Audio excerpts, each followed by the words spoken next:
César querido, Francisco de Pedro y Reserva nuevamente, el Magio, y tengo una historia que contarte. Aparte de Magio, soy profesor. Ya que están develando historias de colegio, déjame contarte una muy breve. A ver. Hace años atrás, en mi último y querido colegio, cercano a Rancagua, casi al otro lado del río Cachapoal, una noche, por esas cosas de la vida, metido en muchas actividades con los niños, me tuve que quedar a pernoctar porque al otro día salíamos muy temprano en una gira de estudios en el colegio. Con autorización del director me prepararon una dependencia, acondicionaron una oficina para que yo pudiese dormir, y mientras me disponía a acostarme a eso de las 11:30 de la noche, el colegio ya oscuro, todo cerrado, solamente las luces de emergencia encendidas, por esas cosas que lamentablemente suelen ocurrir. Uno está acomodadito, rico, ya listo para dormir, y unas ganas de ir al baño impresionante. Me tuve que levantar, y en eso que salgo de la oficina y me enfilo hacia los baños, veo, para mi sorpresa, una carita que se asoma detrás de la vuelta de una pared que da hacia la cancha del establecimiento. Una carita que se asomaba, una cabeza que se asomaba y se escondía. Se asomaba y se escondía. ¿Ya? No presté mayor atención, seguí en mi cometido porque era demasiado urgente ir al baño. Cuando de repente estoy orinando y me patean la puerta de la entrada del baño, abriendo las puertas de 2 hojas de par en par. Me giro rápidamente y no veo absolutamente nadie. Rápidamente termino mi cometido, me lavo las manos y te lo prometo por Dios que esa cancha o esa multicancha del colegio la pasé, no sé, corriendo en un par de segundos. Voy llegando a la oficina que servía en ese momento de dormitorio provisorio, cierro la puerta y detrás mío siento un golpetazo como de puño que me alertó realmente y me preocupó a tal extremo que llamé a mi director pensando que habían gente extraña deambulando en el colegio. Me contacto con el director y me señala que no me preocupe, que esté tranquilo, que no me le haga caso, porque eso es normal. ¿Cómo va a ser normal, señor director? Sí. Y me contó la historia de que hace años atrás en el establecimiento, mucho antes que yo llegase a laborar a este lugar, falleció un niño producto de un ataque cardíaco de un segundo año básico. Y cada cierto tiempo este niño se manifiesta, no con la intención de molestar, sino que lamentablemente ahuyenta a toda persona que es extraña al colegio. Y como a mí quizás no me reconoció, pienso yo, se atrevió a asustarme para que yo me fuese. Es como un guardián, me dijo, no lo espantes, no le digas nada, déjalo tranquilito, él solo se va a ir y te va a dejar tranquilo dormir. Así que estate tranquilo, buenas noches, cualquier cosa me vuelve a llamar. Ok, ese director no me dejó para nada tranquilo. Y bueno, a duras penas me traté de incorporar, dar fuerza, ánimo, y me volví a acostar cuando de repente nuevamente la puerta por fuera, golpetazos, como de patada y puño, patada y puño, patada y puño. Uy, Dios mío santo. Que en un momento leí que iban a botar la puerta, cuando de repente, ya, esto no puede ser, salgo del saco a dormir, me levanto, salgo hacia el pasillo principal, que había solamente una luz de emergencia encendida, cuando de repente, nada, por ni una parte. Ya estaba bastante descompuesto con la situación y empiezo a caminar hacia el pasillo hasta el fondo. Y en ese momento, cuando voy acercándome al final de este pasillo, siento que algo que se me cruza adelante y lo tuve que esquivar porque lamentablemente me venía con tal velocidad como en carrera frenética a atropellarme o a embestirme. Y me hago a un lado cuando de repente lo miro y te lo prometo, César querido, había una sala que estaba con la puerta semiabierta y se mete ahí. No salió nunca más. Ay, yo dije, me doy media vuelta, te lo juro por Dios, y me metí volví a mi dormitorio provisorio, me acosté y dije, no, ya no puede ser más esto, así que pase lo que pase, yo me subo el cierre del saco, me quedo dormido porque tengo que descansar. Y entre el miedo, el susto y la impresión, logré conciliar el sueño. El otro día desperté, casi justo en la hora, los niños ya estaban llegando para este paseo inicial que teníamos programado, y de ahí solamente le conté al tiempo a mis colegas lo que había sucedido, y varios habían tenido una experiencia parecida. Era el niño del colegio. Así que eso es lo que te puedo compartir. Uf, se me paran los pelos. Que estén muy bien, buenas noches. Francisco Pedrito Reserva, el magio. Que estén bien, cuídense, un abrazo. Hoy se pasó. Sí, pues. No, me recordó todo ese ambiente de las películas de terror orientales, japonesas, coreanas, ambientadas en colegios. Sí. ¿Ah? Oye, con pero estos fantasmas no sé, se me que... ocurría, sin menospreciar, lógicamente, y lógico, sin menospreciar para nada. Ya que el director le había contado la historia y todo, no sé, pues de repente decirle, hola, yo sé que estáis ahí, me contaron tu historia, yo acá estoy para hacer un bien al colegio, no sé, como entrar en, comillas, buena onda con la presencia, por así decirlo. O no sé. Bueno, nos consta, quizás lo hizo después. Claro, A medida que iba avanzando el tiempo. claro, como el director le decía, claro, a ti no te conoce, entonces por eso piensa que eres un extraño. No sé, se me ocurre. Claro.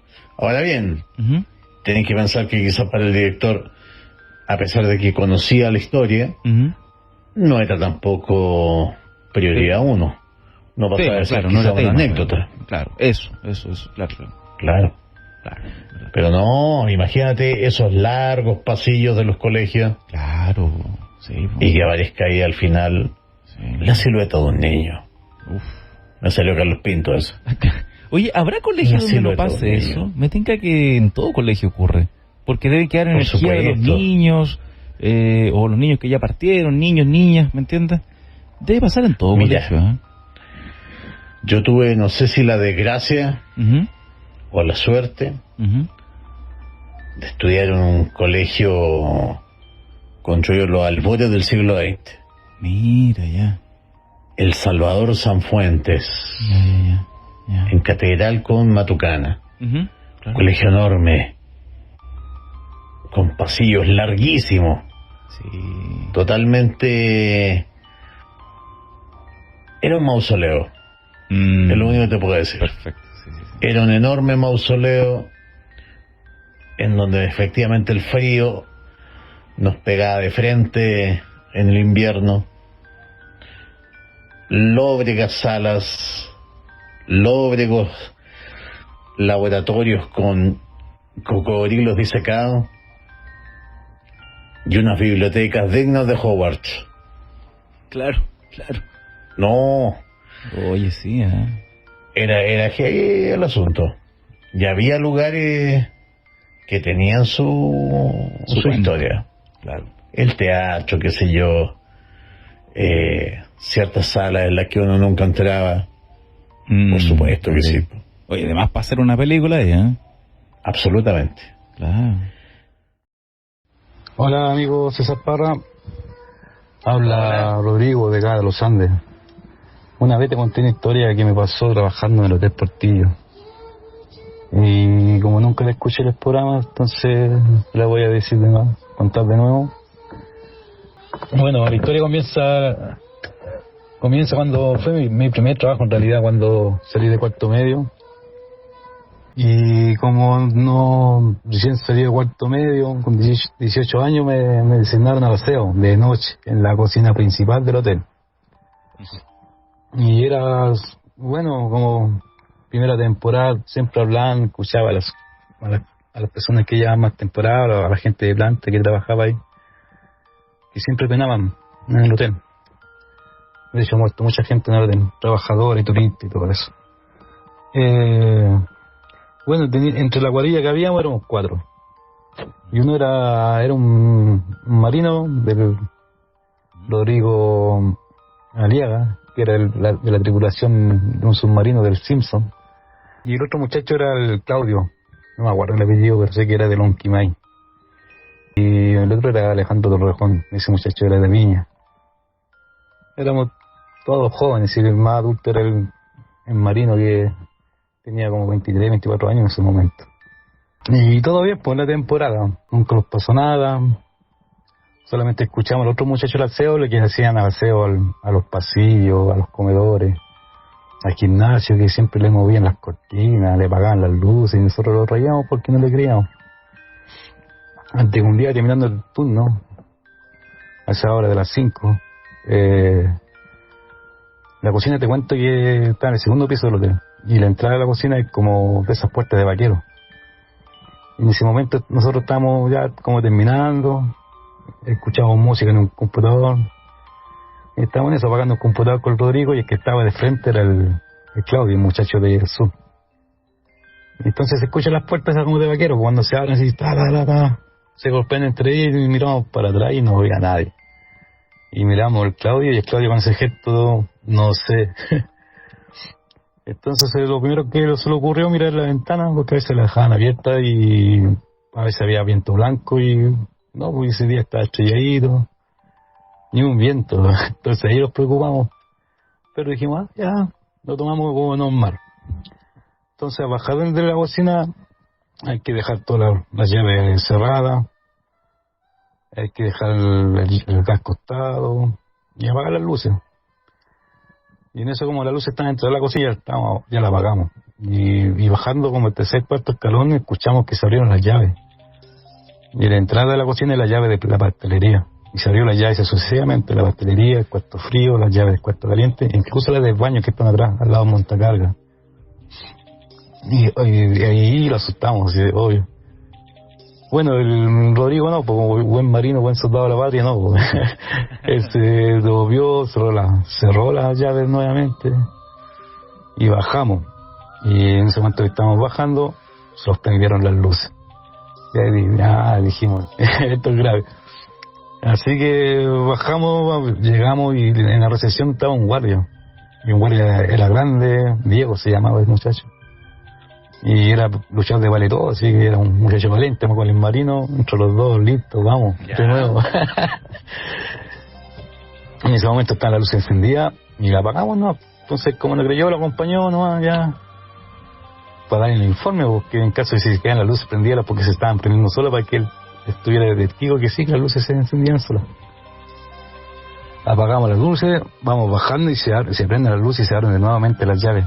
Pero las llaves se abrían como de manera impresionante, así como si se abriera el total de las llaves. Y las llaves eran todas así como un ruedito, entonces para abrirla al máximo era como de un segundo a otro, de algo paranormal. Fue algo aterrador para mí. Fue una de las primeras experiencias que viví, porque la otra viví cuando era niño aquí en el barrio. Vi el carruaje del diablo, que decían mis abuelos, toda la gente antigua del barrio de Plaza Vieja. Ah, cresta, ya. Y después había una señora que era dueña de 2 fundos ahí en Plaza Vieja, que se llama María de la Fuente.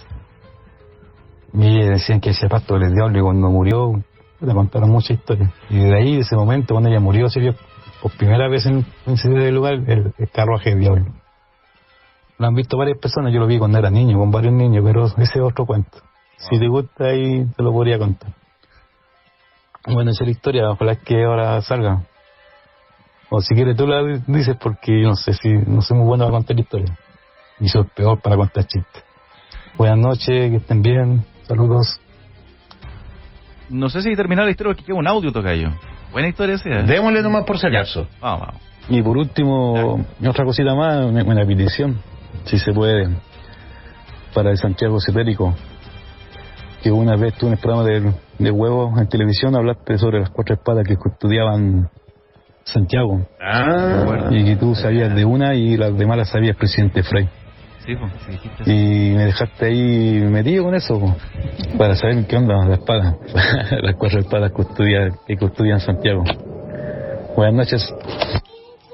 Ya está, ahí está. Buena, mi compadre. Me acuerdo que sí, lo comentaste eso de las 4 espadas y tal como decía el amigo ahí, lo de que Eduardo Frei, y me recuerdo que te lo comenté también, fue como, ¿Eduardo Frei? ¿Y el por qué también era él? O sea, mira, el tema ahí es el siguiente. Vamos a refrescar un poquito el tema. A todo esto, grande historia, sí, corresponsal querido. Sí. Así que envía las que tú estimes conveniente. Habían dos cosas que tenía la ciudad antes. Uh-huh. Dígase, cualquier ciudad fundada antes del 1800. Uh-huh. Uno era el tema del nombre secreto. Sí, recuerdo que lo contaste. Yo siempre te he dicho, sí, Santiago no se llama Santiago, sí, sino que debe tener algún nombre que yo especulo que debe ser Montserrat, quizá. Ya. Bueno, tú decías que cada cierto tiempo lo cambiaban también por lo mismo. Y lo siga cambiando cada cierto tiempo. Sí. Para evitar maleficios contra la ciudad. Claro. Y lo otro era dejar pequeños símbolos secretos, pequeños objetos de poder. Sí. Y en este caso hay un fuerte rumor de que la ciudad está custodiada por 4 dagas, no espadas, ubicados en lugares estratégicos. Yo te dije en su momento que podía señalar 2. Templo Votivo Maipú, Ya. puede ser un lugar, y la cripta de los cardenales en la catedral. ¿La Catedral de Santiago? ¿Ahí en la Plaza de Armas? Sí, pues. Ya, sí. Ok.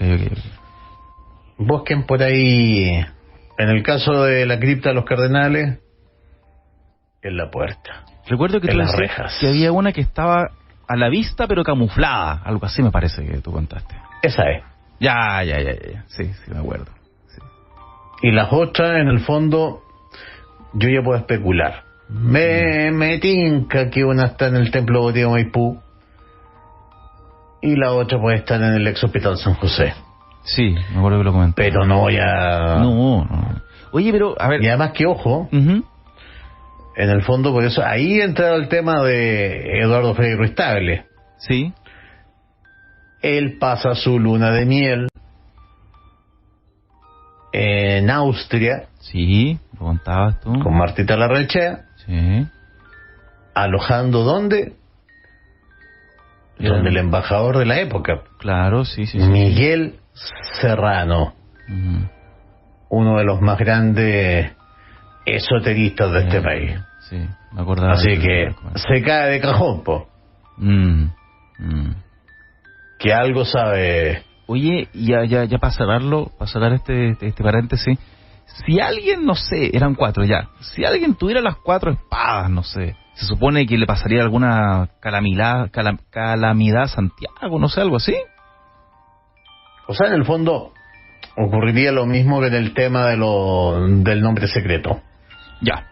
Sería más fácil maldecir la ciudad. Sí, ya.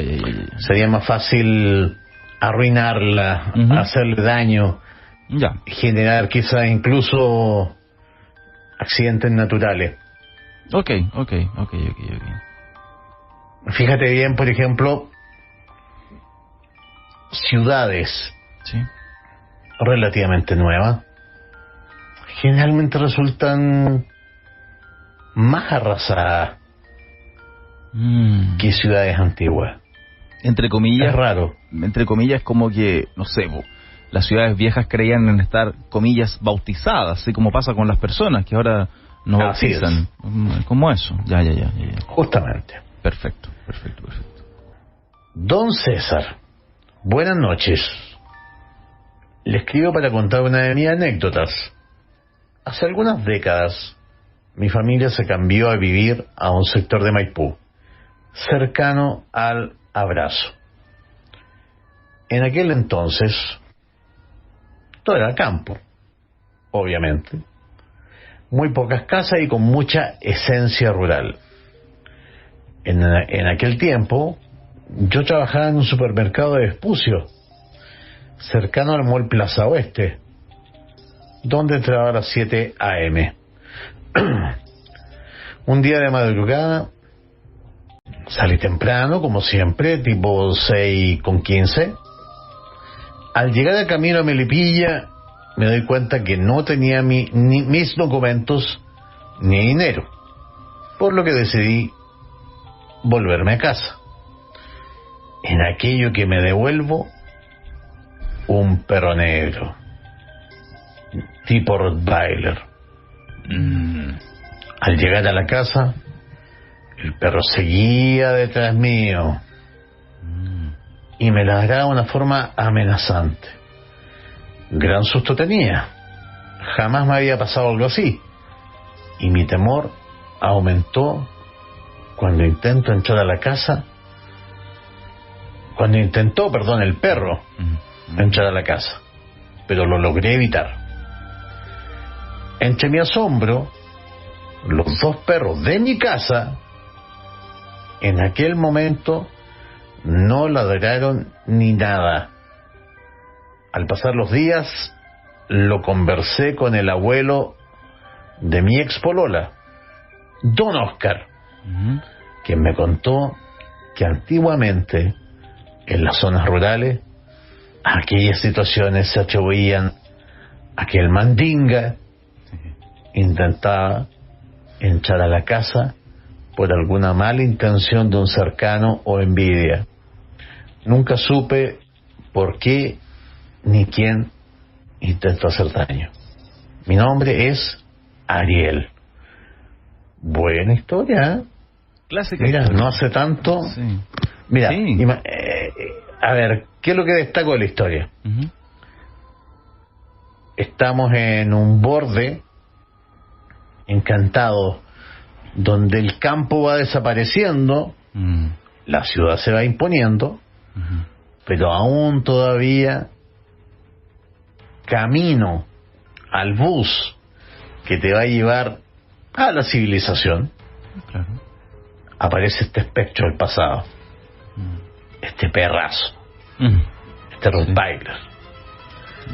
Y la explicación que le da don Oscar no me parece descabellada. Para nada. ¿Cuántas veces? En el fondo, el perro, como un agente del mal, quizás enviado por una bruja, un brujo, para hacerle un mal. El objetivo del perro no es morderlo, obviamente, es entrar a la casa. Y que desde ese momento empiecen a ocurrir desgracias en la familia. Sigamos entonces. Ya, dale nomás. Hola César, quiero contar una de las tantas cosas extrañas que me ha pasado, ya estando en mi Cauquenes querido, región del Maule. Vale decir que en esa oportunidad yo recién tenía a mi hijo de 7 años y acababa de tener a Lucas de 3 meses. Nos invitaron a salir y gentilmente mi tía, que ya no está, se quedó con mis hijos. Bueno, acá viene lo que pasó. Fuimos a un pub de la carretera, saliendo de Cauquenes. No alcanzamos a estar mucho rato ahí, ya que mi hijo de 7 años, Joaquín, me llamó y yo, que igual estaba sin haber tomado nada de trago, me preocupé. La cosa es que le dije a mi pareja, padre de mi hijo, que nos fuéramos. Y acá pasó. Volviendo a casa, íbamos escuchando, mira el detalle, ¿eh? Escuchando a Camilo VI. Bueno, ya. Para que veáis cómo le quedó grabado lo que le pasó. Y demás. Cuando de pronto se nos puso una luz frente, digamos a unos 5 o 4 kilómetros adelante. Yo pensé que solo yo lo vi, pero mi pareja redujo la velocidad. Y acá está lo extraño. Al llegar, era más tarde de lo que nosotros habíamos calculado que nos íbamos a demorar en volver. Aquí tenemos un caso ovni clásico. Sí. En el fondo, ellos lo último que se acuerdan es de Camilo VI y que ven una enorme luz, tanto que de 5 o 4 kilómetros ellos calculan, era visible, como algo extraño, no como una estrella, algo así. Sí. Y cuando retoman, hay un missing time, un tiempo perdido. Sí. Así que, wow, no, buena la historia. Sí. Ahora bien, Sí. ojo, no queda claro por qué Joaquín, el hijo de 7 años, los llamó. ¿Cuál fue la urgencia que los hizo volver? Quizás tiene relación con lo otro. Tal vez, ¿Está bueno? Sí. Ya, sigamos. Ya, veremos. Hola, César. Te felicito por tu programa. Trato de escucharlo cuando el tiempo me lo permite. Bueno, mi historia es esta. Soy camionero hace ya 10 años. Un día, viajando desde Santiago con carga para Lonquimay, me sucedió un hecho extraño. La noche del 3 de febrero del presente año, pasando por la ruta que une Victoria y Curacautín, en la región de la Araucanía, a eso de las 3:50 de la mañana, en una oscuridad absoluta, guiándome solo por los faroles del camión, miré hacia mi lado izquierdo y aproximadamente a unos 300 metros divisé algo así como una bola de fuego. Mira, un chumalguén. Pensé que se trataba de personas acampando y que tenían alguna fogata encendida, pero eso lo descarté porque esa esfera de fuego empezó a moverse y se acercaba cada vez más hacia mi persona. En mi curiosidad disminuí la velocidad cuando de pronto esa esfera se abalanzó sobre el camión, lo que me hizo frenar bruscamente. En el fondo lo que vi fue una esfera de fuego de alrededor de 3 metros de diámetro que pasó por delante de la cabina. Sentí que el calor que irradiaba entraba hacia la cabina y el sonido que provocaba era como el que producen los cables de alta tensión. Pero en ese lugar solo hay bosque y cerro. Bueno, después de que esta esfera pasara por delante de mí, desapareció detrás de unos cerros y no pude verla más.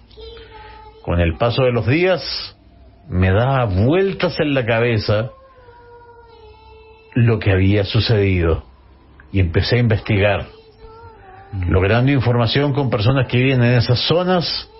Me comentaron que podía tratarse de lo que los mapuches llaman el Anchimalén, un ser que cuida los bienes y el ganado. Muchas personas este último tiempo lo han visto, diciendo que es un mal presagio o un año malo con pérdidas humanas. ¿Qué duda cabe? La verdad, lo que viví esa noche lo recordaré por siempre, sin saber de por qué apareció ante mí. Bueno, César, saludos y muy buenas noches. Mi nombre es Edilson de Chillán.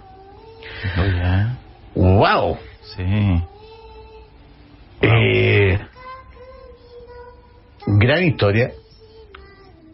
Y como te digo, a ver, me calza perfectamente con la leyenda de lo que en la 8ª región se llama el Chumalguén y en la 9ª ya pasa a ser el Anchimalén. Esta esfera de luz milenaria que los ufólogos han tratado de adaptarlo al folclore ovni, llamándolo Foo Fighter. Sí. Pero que en realidad ha estado presente desde siempre en la cultura de los pueblos originarios. Y le agrega un elemento adicional: cuidaría los bienes y el ganado, y su aparición también marcaría o indicaría pérdida de vidas humanas en lo que se denomina un año malo, un año de mala suerte. ¿Qué duda cabe lo que estamos viviendo? Mira, y agrega algo. Pues la historia es muy detallada, es muy buena. Dice: César, si no te conté esta historia antes, fue por el miedo a que no me creyeran. Descuida, Edilson querido, acá estamos para creer. Sí. Y tu historia es muy buena. Me encanta ese detalle que dice cuando... Porque no es la intención de la Anchimalena hacer daño. Claro. Pero pasa cerca de la cabina, calculando a toda velocidad delante del camión, rozando la cabina, a tal nivel que Edilson siente el calor de esta esfera de fuego. Qué loco, oye. Pero no le hace daño. Sí. No, es buenísima. Sí, muy bien. Buena. Nos vamos con dos historias que presumo distintas. Qué bueno que la gente está enviando harto audio. Ha estado variada la fauna de historias hoy día también, ¿eh? Se agradece. Sí, menos mal que hasta el momento no ha aparecido nuestro querido visitante de dormitorio. Verdad, todo eso. Ya, tengo los audios, tocayo. Tú me dices. Démosle. Vamos para allá. Hola César, ¿cómo estáis? Tanto tiempo, espero que estés bien. Buena. Oye César, quería contarte una historia, loco. Sabes que... O sea, nosotros nos compramos una casa, ¿cachai? Y la casa donde vivíamos con mi señor, que era una casa prefabricada, la vendimos. Y nos fuimos a vivir en la casa de mi suegro. Mi suegro vive solo y nosotros no, ¿cachai? Y una vez hace tiempo fueron unos pastores a bendecir la casa de la casa de mi suegro. Y cachai que los pastores sintieron una presencia mala en una de las piezas donde actualmente nos estamos quedando con mi señora y mis hijos. Una presencia que que vive hace muchos años y que era mala, ¿cachai? Entonces ahí los pastores la empezaron a como a echarlo, ¿cachai? Como en el nombre del Señor te reprendo, cosas así, ¿cachai? Y supuestamente se había ido esta entidad.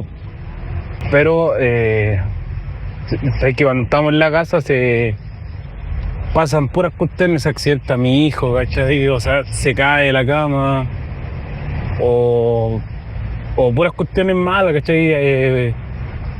No sé cómo explicarte, loco, pero y anoche tuve una pesadilla. Estaba soñando que mi abuelo, que está muerto, estábamos en la casa de él, compartiendo mi señora y mi hijo, ¿cachai? Y ya así hace de noche. Entonces yo me iba a acostar en la pieza con mi señora y mis hijos, y en una paso un lapso y veo que mi abuelo estaba buscando a mi hijo, ¿cachai? Y que él estaba pegando yo en el sueño, no lo soltaba. Y la cuestión es que en el sueño le pego un cabezazo y como que llegué a saltar en la cama y mi señora se despertó asustada porque como le pegué un cabezazo, como que me senté en la cama. Y ahí me desperté asustado y le conté. Y ahí yo le dije a mi señora que yo sentía que esta entidad que habían sentido los pastores no se había ido. Y sé que cuando dije esa cuestión, la casa crujió entera. Eso quería contarte, no sé qué más, qué se podría hacer ahí en ese caso. Bueno, ahí está. Enviar ayuda esotérica urgente como primera cosa. Y lo otro, wow, y esto es una crítica constructiva, ¿eh? qué fallan a veces las oraciones fervorosas de los hermanos evangélicos? ¿Sabes por qué, César Peña? Uh-huh. Porque actúan como... Es la diferencia entre apagar un incendio con una manguera a presión que intentar apagarlo con un surtidor de agua de jardín. Falta el contexto ritual, el objeto ritual, para conducir la energía de liberación. No sé si me explico. A ver. En el fondo, muchas veces el pueblo evangélico ora, pide, descarga mucha energía en la casa, pero en total desorden. Esto se podría concentrar perfectamente, por ejemplo, en un gadget, en un objeto. Dígase, por ejemplo, una hostia consagrada. Ok. No sé si me explico ahora. Sí, yo te comprendo. Ya. Ese es el tema. Vámonos con la próxima. Sí, aquí va el siguiente audio. Bueno, César, te cuento que fue en el año 2007 cuando nació mi hijo. Mi hijo estaba resfriado en ese entonces, yo estaba sola en la casa, yo me quedaba sola en un departamento que vivíamos antes con mi mamá, las dos solitas. Y fue un día en que mi suegra me fue a ver a la casa, una tarde, y estuvimos con mi hijo se había quedado dormido, lo acosté en la cama grande y todo, y estuvimos conversando. De repente ella me dice, voy a ver al niño. Ya le digo yo, pase nomás, yo estaba en la cocina, me acuerdo. Y me dice, sale corriendo de la pieza con el niño en los brazos, con mi hijo en los brazos, y me dice, Tabata, el niño no respira. Y yo le digo, ¿qué? El niño no respira, dice. Y como que los amarrea, lo mire, el Daniel, mi hijo prácticamente no respiraba, estaba todo morado. Y mi suegra Tina solamente salía a la calle con el niño en brazos. Y yo me quedo así, plop, así como totalmente mal, marcando ocupado. En eso yo sabía que mi teléfono en ese momento estaba apagado, estaba descargado, ni siquiera prendía mi teléfono, estaba malo parece. Y el teléfono de ella no tenía plata en el teléfono. ¿Ya? Y yo, aún así, yo tomé el teléfono de mi suegra y marqué a mi esposo, que en ese tiempo era mi pololo, lo llamé, sonó y me contestó. Y le cuento que mi hijo estaba sin respirar, que le cuento que la mamá de mi suegra salió a la calle con él, y él me dice, ya, voy al tiro, y él trabajaba cerca, menos mal, y él llegó en bicicleta, yo estaba dentro de la casa llorando desesperada, y me dice, pero ¿cómo me llamaste? Y le dije, no sé, mi teléfono está malo, voy a hablar de tu mamá, le dije yo, y te llamé. En todo esto salimos, nosotros fuimos a la posta, mi hijo ya estaba bien en la posta, ya estaba respirando bien y todo, fue el susto de la vida. Y mi suegra me dice, ¿cómo te comunicaste con el Gonzalo? Le dije, no, lo llamé de su teléfono, le dije yo del suyo. Y mi madre me dice, pero Tabata, ¿cómo me lo llamaste de mi teléfono si mi teléfono no tenía plata? Le dije, no sé, yo agarré su teléfono, le dije yo nomás y lo llamé. Y lo llamé nomás, y él me contestó, y marcó, y él me contestó. Y me dice, Dios mío, dijo, hay un ángel que nos está protegiendo entonces. Pues mi mamá dijo, pero el teléfono de ella no tenía plata, no tenía cómo llamar. Y yo llamé. Entonces fue como una situación muy frustrante, con mucho susto. Y bueno, gracias a Dios ahora mi hijo está grande, está conmigo. Pero fue una situación muy heavy, y fue la primera situación que nos pasó, de hecho, así. Y eso, pues, César. Cuídate mucho, que estén los dos muy bien, los Césares. Gracias, se agradecen los saludos. Hoy se escuchó un poquito de Volver al Futuro ahí. Uy, eso quiere decir, ¿fuiste tú? No, ¿Fue la corresponsal? Fue ahí que se escuchó el principio de Volver al Futuro. Sabemos inmediatamente lo que es, ¿eh? Sí, es que es tan característico. Sí. Está como para teléfono, cuando llega un WhatsApp, cuando uno tiene el sonido, que haga una cosita así. Yo lo tuve mucho tiempo como sonido de notificación. Eso, claro, como sonido de notificación, Sí. tal cual. Está bien bueno, está bien bueno. A ver. Pucha, ¿qué querés que te diga? Pues en el fondo de esta historia, dos teorías nomás, pues. El amor de madre puede lograr cosas extraordinarias. Primera cosa. Y lo otro está el tema también de los ángeles, pues. Hemos hablado un poco de los ángeles. Estos servidores mensajeros con los que cuenta Dios. Sí. ¿Quién sabe? O sea, ella misma dice, un milagro. ¿Quiénes somos nosotros para cuestionar eso? No, claro. Así que no, hermosa historia. Te alejaste Menos un poquito mal que- del teléfono, tocayo, y te escucho un poco lejos. Mira, te voy a ser franco. A ver. Una de las ventajas de no estar como tú encerrado en la radio Ya. es que me viene a fumar un pucho. Ah, ya, dale, entonces. Está ahí en el patio, no sé, una cosa así, no sé. Algo así. Ah, qué maravilla. Ya. Qué bueno. Hola César, Dale. espero estés bien. Escuchando El Pueblo Fantasma de anoche, recordé una experiencia de mi trabajo. Soy técnico en educación parvularia en un jardín infantil en Concón, y en una de esas tardes en las que las madres se demoran en ir por los peques, estaba yo con uno de mis pequeños en los brazos, esperando y aprovechando de regalonear, cantando y mirando por el ventanal que da al patio central. Mira, esta es una corresponsal con vocación, ¿eh? Sí. Algo llamó mi atención. Desde las salas de enfrente salió un niño corriendo. Nada normal. Lo miré mientras corría feliz. Pero lo gracioso de la imagen se transformó en un grito de espanto cuando el niño desapareció lentamente frente a mis ojos, quedando solo sus piernas, corriendo por el largo pasillo. Te pasaste. Tremenda historia. Sí, muy bien. Me quedé mirando incrédula y el bebé que tenía en mis brazos me dijo, se fue el niño. A lo que respondí con un sí. Aún recuerdo esa tarde. Fue un punto de partida para experiencias que dejarían tiritando al más valiente. Bueno, acá las quedamos esperando, pues, amiga. ¿Ah? Se pasó. No, buenísimo, buenísimo. Oye, ¿qué te iba a decir? ¿Y sí que lo vio fantasma? Sí. Lo escuché No, debe cerquita. estar probando motores, algo así. Puede ser, sí, ¿por qué no? ¿Por qué no? ¿Por qué no? Aparte, como saliste al patio, no sé, así. Sí, pues, y digo, estoy al lado del aeródromo. Ya, pues.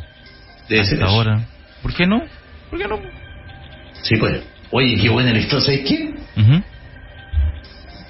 Así como otros días ha sido la historia de los visitantes de dormitorio, los Sí, que sí. se roban la película, Claro, claro. hoy día han sido los niños. ¿Verdad? Tienes razón. Acuérdate vos, Pedro Cerda, el profesor, Claro. el magio. Eso, sí. ¿Verdad, pues? Mira. El magio Francisco de Pedro Cerda, Sí, y ahora esta historia también. mira. Los niños que se quedan en sus colegios. Vaya a saber uno. Y parece que tenemos otro, ¿ah? A ver. Mira, Se supone este me que- lo enviaron. Ya, se supone que uno lo pasa mal en el colegio, ¿eh? Pero parece que uno vuelve ahí. Sí. Sí, güey. Mira, esto me lo enviaron de un sitio ¿Ya? que se llama confesioneslaborales.cl. ¿Ya? Mira. La Welly. A ver. Así que le agradezco a la persona que me lo envió. Ajá. Dale.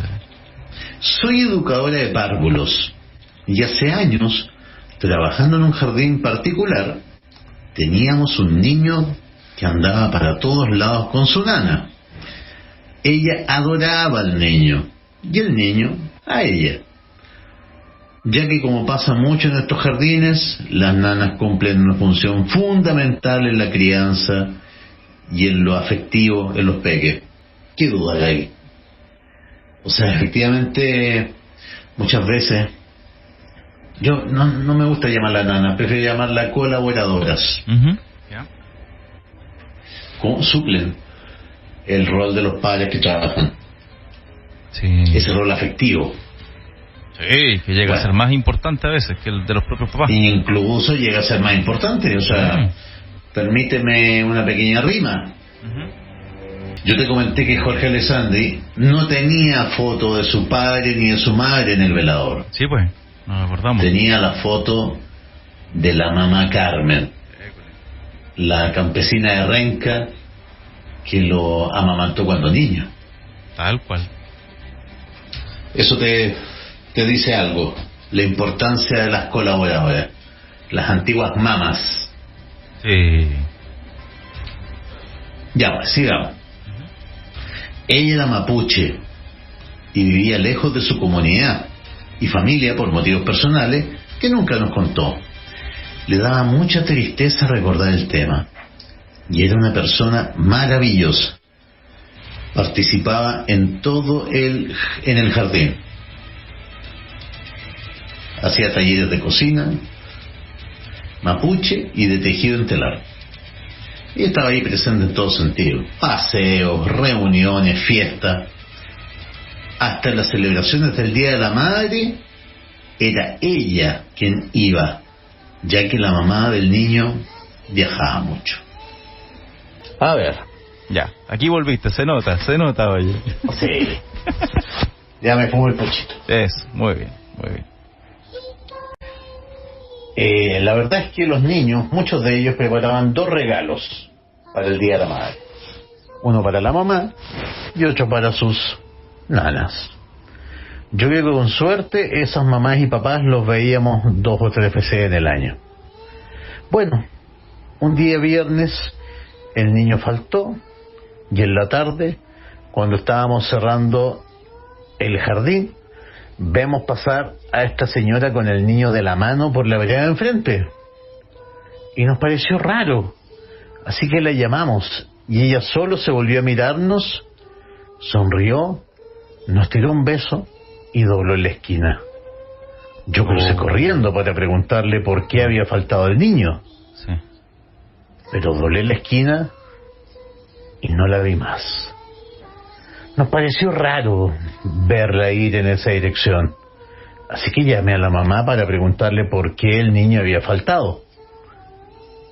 Y me dijo que la nana había muerto la noche anterior y estaban tratando de comunicarse con la familia del sur.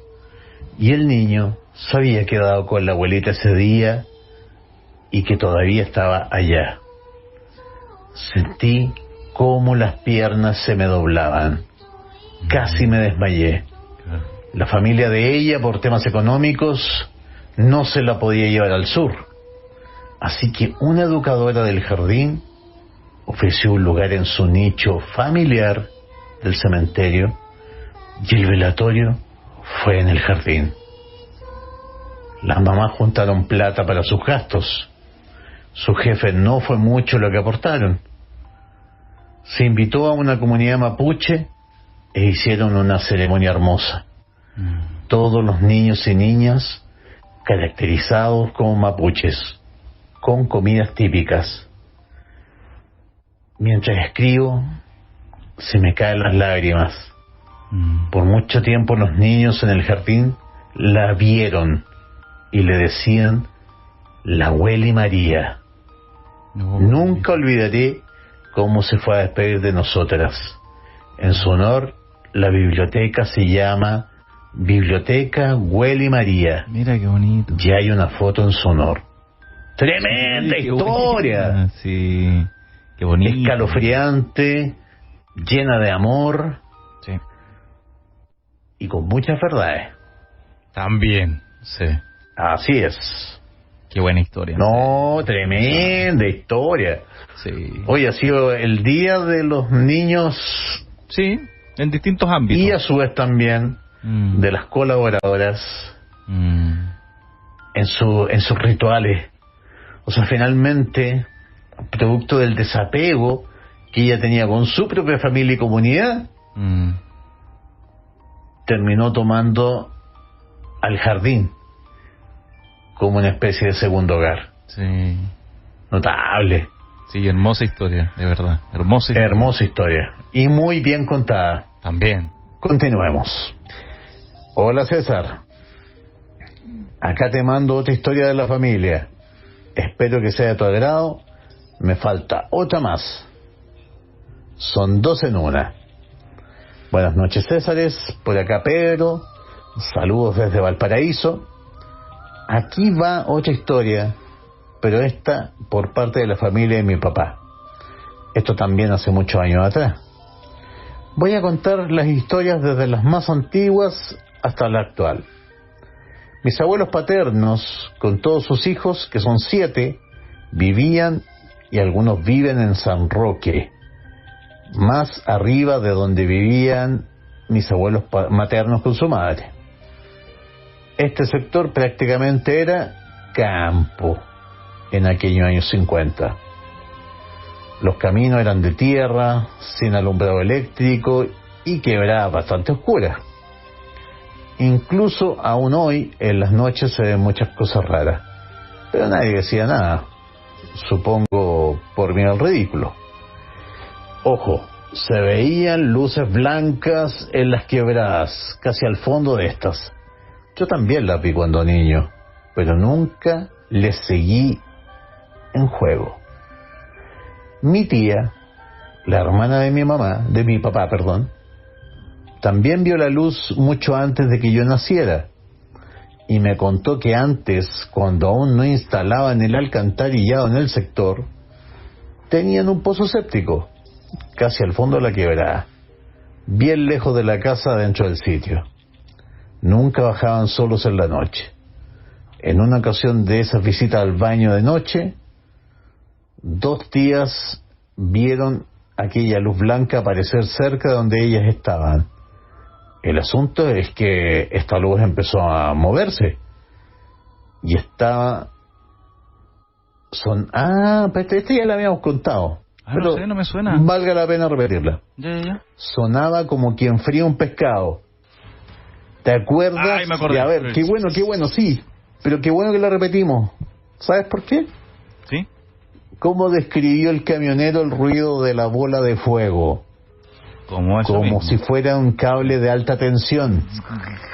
Claro, muy parecido también. Entonces nuevamente volvemos a que tiene un ruido similar. ¡Wow! Sí. Y en ese instante desaparecieron todas las llamadas de la naturaleza y salieron arrancando para nunca más bajar de noche al WC. Claro. ¡Excelente! La vamos a bajar, en todo caso sirvió para hacer la rima, ¿eh? École, tal cual. Sí, pues. A ver, vamos con la siguiente. Esta creo que es de nuestro mismo corresponsal Pedrito de Valparaíso, pero creo que no la habíamos leído. A ver. Buenas noches, Césares. Nuevamente Pedro. Acá otra historia con algunas anécdotas. Cuando mis abuelos paternos, ya fallecidos, vivían en San Roque, la casa que no describí en la historia pasada, que era un rancho de madera con 2 habitaciones grandes de un piso, 9 personas, ojo, vivían ahí. Mi papá, mis tías, tíos, mis 2 abuelos. El sitio de la casa está ubicada en una ladera de quebrada con una vista impresionante hacia el plano de Valparaíso y la bahía. También tengo una vista hacia el mismísimo fondo de la quebrada. En las noches era y es negra como boca de lobo. Mi abuelo, mi tata como le decía, una noche, como casi todas, llegó con copete, curado. No sé cómo bajó esa escala de madera de más de 30 metros de largo en plena oscuridad. Después con los años, a mí también me tocó bajar curado. Ahí supe cómo lo hacía. En esa noche del terror, ocurrió que mi tata desde la puerta de la casa hacia la oscuridad de la noche, hace 54 años, tuvo la mala ocurrencia de desafiar al innombrable, al mandinga, echándole garabato y cuanta cosa de curado choro. Acá estoy, retute tu tata. No te tengo miedo. Tal por cual, acá te espero. Gritando como loco hacia la oscuridad de la quebrada. Mi abuela y mis tías, sobre todo la mayor, la que la seguía el tuetué en la otra historia pasada, insistieron para que se entrara y se quedara callado. Después de un rato lo lograron. Curado de oso, me cuentan que a mi tata lo estiraron en la cama y se quedó tan profundamente dormido que nada lo hacía despertar junto al más pequeño de mis tíos de apenas un par de años. Y también con diferencia de al menos un año, otra tía pequeña que estaba en la pieza donde generalmente dormían todos juntos. Al pasar un par de horas y ya todos acostados, en ese momento sintieron como una especie de animal se paseaba en el patio, mugiendo o no bramando. Sacaron en conclusión que era un animal bastante grande, un toro, que quería entrar a la casa. Dicen que estaba enojado, con tanta rabia que incluso se subió al techo, que era de fonola, corría desde punta a punta queriendo entrar raspando el techo y las paredes. En ese momento, un tío que se llama igual que yo, le decía a mi tía, ¿escuchas? Y mi tía le decía, sí, quédate callado y reza para que se vaya.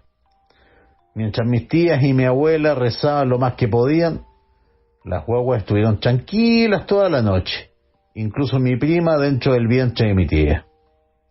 Esta cosa o criatura merodeó toda la noche hasta que amaneció. Mi abuelo, ¿para qué decirte? Durmió plácidamente toda la noche. Al día siguiente le contaron todo, pero él, impávido, siguió viviendo como si nada hubiese pasado.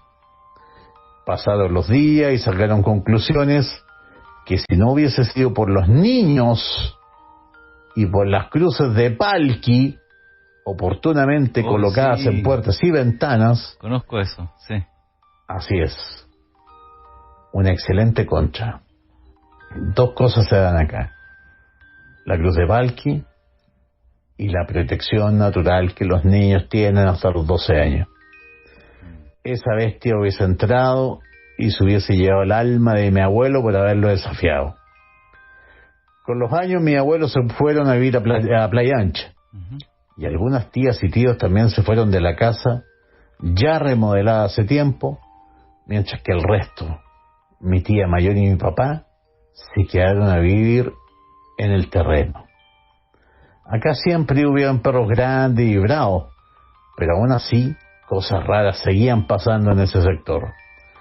Como por ejemplo que los perros ladraban tipo 1 de la noche o antes, empezando desde la parte alta de la quebrada, pasando por el terreno y hacia donde ésta termina, quedando después todo en silencio sepulcral y nuevamente volvían a ladrar los perros antes del amanecer, tipo 5 o 6 de la mañana. Pero esta vez, ojo, partía desde la parte baja hacia la parte alta, como si alguien bajara y subiera hasta antes del amanecer todas las noches. Mi tío, uno de los menores que vive fuera, vino a Chile al funeral de mi abuela y se quedó en mi casa. No hubo noche que no pasara susto con el ladrerío de perros. Un amanecer, tipo 5 de la mañana, en la población del frente de la ladera, en una de las casas vivía un panadero. Un día, este caballero le preguntó a mi vecina, cuando se encontraron de casualidad en la calle, que de quién era un perro grande de color negro que se veía a veces cerca de la casa. A lo cual mi vecina le dijo, debe ser de la familia tanto, que era la mía. Al pasar los días, este hombre sale a trabajar como siempre, tipo 5 de la mañana, y ve al supuesto perro de la familia pasando por el lado de él, gruñendo. Mira, segundo perro de la noche. Exacto. Un perro grande y macizo. De ahí todo bien. El problema fue que el perro atravesó la reja de su casa hacia la calle. El susto fue tan grande que se entró a la casa y no salió hasta que amaneció. De ahí tengo entendido que no trabajó más en el turno de mañana. La conclusión es que ese perro era quien bajaba y subía a lo largo de la quebrada todas las noches. A pesar de todo lo malo y visto, los que vivimos acá, mis primos, mis hermanos y yo, tuvimos muy buena infancia. Nunca jugábamos en la calle. Crecimos jugando entre los árboles, matorrales y coligües, inocentes de todo lo malo que se vivía en esos años 80, protegidos en esta quebrada que hoy más que nunca goza de vida. Espero que sean del agrado. Son historias con testigos y algunas ya fallecidos y otros vivitos y coleando. Espero nunca sean olvidadas. Ya no lo van a hacer. Saludos, muy buen programa. Qué buenos recuerdos. Sí, como tú lo decías ahí al final y en otras oportunidades también. Aquí está para que esas historias no se pierdan, esas historias sigan, esa suerte de folclore no se olvide. Esa es la gracia también. Así es. Sí. Hola, mi nombre es Marcelo Astudillo, fui dirigente de tropa del grupo Altas Cumbres. Paso a contarles mi historia. Vivía en un lugar cerca de Santiago, se llama San Antonio de Naltagua. Esto queda entre Talagante e Isla de Maipo. Estábamos de campamento con la tropa. Ahí estábamos con 2 dirigentes más y 8 niños. Y empezamos juegos nocturnos el primer día de campamento y empezamos a sentir el ruido como de un pájaro.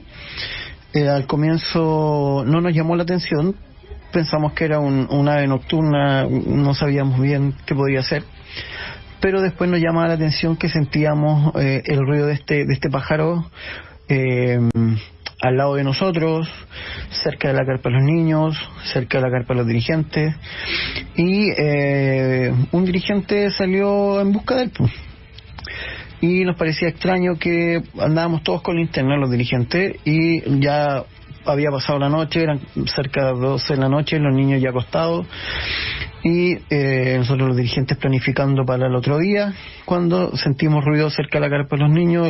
Era un grito de un pájaro, y mi amigo salió a revisar. Después sentimos el mismo grito, porque era un grito, detrás de la carpa de los dirigentes, y bueno, nunca encontramos nada, nos fuimos a acostar. Y como a las 4 de la mañana yo me levanto a revisar la carpa de los chicos, que estuviera todo bien, y me doy cuenta que falta uno de mis compañeros, y lo empiezo a buscar con linterna porque él había dejado su teléfono en la carpa, y para no gritar porque podía despertar a los muchachos, y resulta que él iba subiendo un cerro y en busca del pájaro, porque el pájaro gritaba delante de él, gritaba atrás de él, y él se obsesionó por querer buscarlo. Resulta que gracias a las señales que le hice con la linterna, él las vio y logró bajar, y ya había subido bastante alto el cerro, y logró bajar, y venía pálido, cansado, y yo le pregunté qué andaba haciendo, y me dijo que él andaba buscando al pájaro, porque el pájaro gritaba como detrás de unos matorrales, él llegaba a los matorrales y el pájaro no estaba, gritaba detrás de él se daba vuelta y tampoco estaba. Y después cuando él llegó al lado mío, después de las señales que le hice con linterna, estábamos conversando la situación, y el pájaro volvió a gritar a la orilla de un canal. Nunca logramos verlo, nunca logramos ver qué tipo de pájaro era, si era de algún color en especial, nada. Y de verdad que nos dio mucho miedo a nosotros los adultos. Nunca le pasamos la historia a los niños, no se las contamos porque nos quedaba una noche más y ellos podían después tener miedo. fue una experiencia un poco peculiar, por llamarlo de alguna manera. Nos sentimos como vulnerados en el sentido de sentir miedo. Yo he vuelto a ir a ese lugar porque tengo familiares en ese lugar y nunca más he vuelto a escuchar. He acampado, he ido a andar a caballo al cerro y nunca más lo he vuelto a escuchar, pero en esa oportunidad nos molestó durante 2 noches este pájaro. Lo más extraño era que nunca lo pudimos ver, pero no eran gritos de pájaro, sino que nosotros decimos que era un pájaro, pero eran como un grito de animal, un grito súper extraño. Nos quedamos con esa historia nosotros 3, los adultos, y hasta el día de hoy nunca pudimos develar qué es lo que era esta ave o lo que haya sido. Así que esa es una historia que tengo yo de sucesos paranormales que me hayan pasado en campamento, que quedó como secreto entre los adultos y nunca se lo contamos a los chicos para no generar pánico entre ellos. Es algo extraño, raro, porque es diferente cuando grita el grito de un ave, pero el otro era un grito un grito muy extraño que hasta el día de hoy yo no lo he vuelto a escuchar y no podría decir a qué se asemeja. Esa fue una historia que nos pasó con la tropa Caballeros Templarios en el lugar llamado San Antonio en Altagua, y es una historia que nos quedamos un lindo recuerdo. Un saludo para todos y recuerden, una vez scout, siempre scout. Bien. Mira, muy bien ahí. Sí. Caballeros Templarios. Sí, con ese nombre que se pusieron y esperaban que no les pasara nada. No, este es un totoe, pero en su máxima expresión. Muy reconocido. Pero habla muy bien de los guías. Claro. Bueno, sí. Mantener la seguridad de los niños ante todo. Claro. Sí, pues, esa es su labor. Claro. También. Su vocación. Está eso. Más que su labor, su vocación. Muy bien, tocayo. Sí, tienes toda la razón. Así es. Sí. Oye, y así pues, qué gran programa hoy día. Sí. Redondito. Eso. Buena historia. Ya, eso tocayo. Ya, pues entonces nosotros nos reencontramos ahí, madrugada de sábado ya, para tus archivos. Ahí siempre así muy es. pendientes de aquello. Y al pueblo fantasma, desde Bisbilla a las bases antárticas. Eso. Que duerma bien.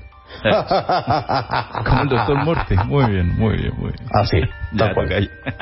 Cuídate mucho. Ya, que estés bien. Igual pues. Muchas gracias. Hasta pronto. Chao.